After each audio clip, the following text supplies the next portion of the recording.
അർബുദരോഗത്തെ തുടർന്ന് അന്തരിച്ച കാനത്തിൽ ജമീല എംഎൽഎയുടെ സംസ്കാരം ഇന്ന് കോഴിക്കോട് സിപിഎം ജില്ലാ കമ്മിറ്റി ഓഫീസിൽ പൊതുദർശനത്തിന് വെച്ച മൃതദേഹത്തിൽ നിരവധി പേരാണ് അന്തിമോപചാരം അർപ്പിച്ചത്.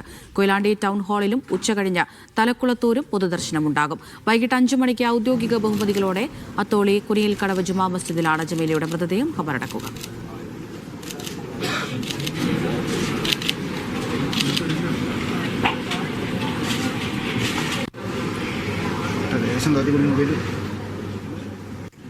സ്ത്രീ സമൂഹം അനുഭവിക്കുന്ന പ്രശ്നങ്ങൾക്ക് പരിഹാരം കാണാൻ, നാടിൻ്റെ പൊതുവായ പ്രശ്നങ്ങൾക്ക് പരിഹാരം കാണാൻ ഇടതുപക്ഷ രാഷ്ട്രീയത്തിലേക്ക് കടന്നു വരികയും അതിൻ്റെ ഭാഗമായി ജനസേവനങ്ങളിലൂടെ ഉയർന്നു വന്ന ഒരു നല്ല ജനകീയ വനിതാ നേതാവാണ് സഖാവ് കാനത്തിൽ ജമീല.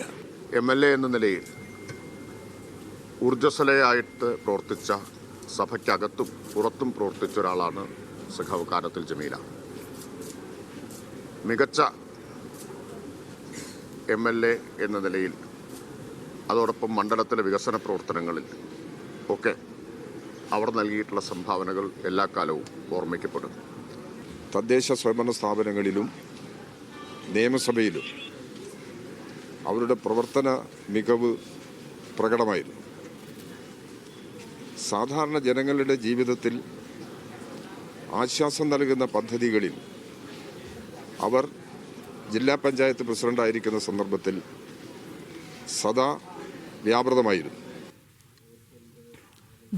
ദൃശ്യ പൊതിയെടുത്ത് വിവരങ്ങൾ നൽകാൻ അയച്ചിരുന്നുണ്ട്. ദൃശ്യ, പൊതുദർശനം എത്ര മണിവരെയാണ് ക്രമീകരിച്ചിരിക്കുന്നത്? ഖബറടക്കമൊക്കെ എപ്പോഴായിരിക്കും? അമൃത, നിലവിൽ ഇപ്പോൾ കൊയിലാണ്ടി ടൗൺ ഹാളിൽ പൊതുദർശനം പുരോഗമിക്കുകയാണ്. തങ്ങളുടെ പ്രിയപ്പെട്ട MLA കാണാൻ ആയിരക്കണക്കിന് ആളുകളാണ് ഇവിടേക്ക് ഒഴുകിയെത്തുന്നത്. 1 മണിവരെയാണ് കൊയിലാണ്ടി ടൗൺ ഹാളിലെ പൊതുദർശനം ക്രമീകരിച്ചിരിക്കുന്നത്. എന്നാൽ ഇപ്പോൾ ഈ ജനങ്ങളുടെ തിരക്ക് മൂലം അത് നീളാനുള്ള സാധ്യതയുണ്ട്. രാവിലെ 7:45 തന്നെ ഈ ആശുപത്രിയിൽ നിന്ന് മൃതദേഹം CPM നേതാക്കൾ ഏറ്റുവാങ്ങുകയും പിന്നീട് കോഴിക്കോട് ജില്ലാ കമ്മിറ്റി ഓഫീസിൽ പൊതുദർശനത്തിന് വെക്കുകയും ചെയ്യുന്നു. അവിടെ CPMന്റെ പ്രധാനപ്പെട്ട നേതാക്കളും ഇതുകൂടാതെ തന്നെ പ്രതിപക്ഷത്തുള്ള കോൺഗ്രസ് നേതാക്കളും അടക്കം നിരവധി പേരാണ് ഇവിടെ പൊതുദർശനത്തിന് അന്തിമോപചാരം അർപ്പിക്കാൻ എത്തിയത്. മന്ത്രി MP രാജേഷ് കെ രാജൻ, ഇതുകൂടാതെ CPMന്റെ പ്രമുഖ നേതാക്കളായ KK Shailaja teacher, EP Jayarajan, അത്തരത്തിൽ നിരവധി പ്രമുഖരായ നേതാക്കളും കൂടാതെ തന്നെ രമേശ് ചെന്നിത്തല അടക്കം കോൺഗ്രസിന്റെ പ്രമുഖ നേതാക്കളും അടക്കം ഈ MLAക്ക് അന്തിമോപചാരം അർപ്പിക്കാൻ എത്തിയിരുന്നു. എന്തായാലും ഏകദേശം 1 മണി വരെയാണ് ഇപ്പോൾ കൊയിലാണ്ടി ടൗൺ ഹാളിലെ പൊതുദർശനം ക്രമീകരിച്ചിരിക്കുന്നത്. എന്നാൽ ഇത് നീളാനുള്ള സാധ്യതയുണ്ട്. ഇതിന് ശേഷം ഈ MLAയുടെ ജന്മസ്ഥലമായ തലക്കുളത്തൂരിലേക്ക് കൊണ്ടുപോവുകയും അവിടെ വെച്ചായിരിക്കും ഈ അന്തിമ ചടങ്ങുകളൊക്കെ നടക്കുക.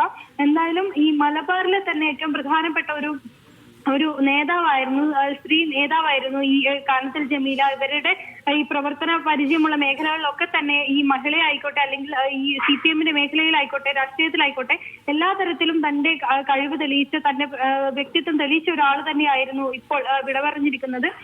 ഇത് തന്നെയായിരുന്നു ഈ നേതാക്കളടക്കം വന്നപ്പോഴും നമ്മളോട് പങ്കുവച്ചിട്ടുള്ളത്. ഇങ്ങനെ ഒരു വിയോഗം പെട്ടെന്ന് അംഗീകരിക്കാൻ കഴിയുന്നതല്ല. ഈ രോഗാവസ്ഥയിലും ഈ എപ്പോഴും പാർട്ടിയെ പറ്റി വാചാലിയായിരുന്ന നേതാവായിരുന്നു. പിന്നീട് മടങ്ങി വരുമെന്ന് പ്രതീക്ഷിച്ചിരുന്നെങ്കിലും പെട്ടെന്നുള്ളൊരു വിയോഗമായിരുന്നു. ജനപ്രതിനിധി എന്ന നിലയിൽ എല്ലാ തലത്തിലും, അതായത് ത്രിതല പഞ്ചായത്ത് തലത്തിലായിക്കോട്ടെ, അല്ലെങ്കിൽ ഇപ്പോൾ MLA ആയിട്ടായിക്കോട്ടെ, എല്ലാ തലത്തിലും തന്റെ ഈ ഇടങ്ങളിലൊക്കെ തന്നെ തന്റെ കാര്യങ്ങളൊക്കെ തന്നെ ചെയ്ത് ജനങ്ങൾക്ക് വേണ്ടി അകമഴിഞ്ഞ് പ്രവർത്തിച്ച ഒരു നേതാവ് തന്നെയാണ് നഷ്ടപ്പെട്ടിട്ടുള്ളത്. നല്ലൊരു നേതാവിനെയാണ് നഷ്ടപ്പെട്ടത് എന്നാണ് KK ശൈലജ പറഞ്ഞത്. ഇത് കൂടാതെ തന്നെ നിരവധി നേതാക്കളും ഈ അന്തിമോപചാരം അർപ്പിച്ചെത്തിയിരുന്നു. നിരവധി ആളുകളുണ്ടെന്ന് തങ്ങളുടെ പ്രിയപ്പെട്ട MLA കാണാൻ ഇപ്പോഴും കൊയിലാണ്ടി ടൗൺ ഹാളിലേക്ക് ഒഴുകിയെത്തുകയാണ്.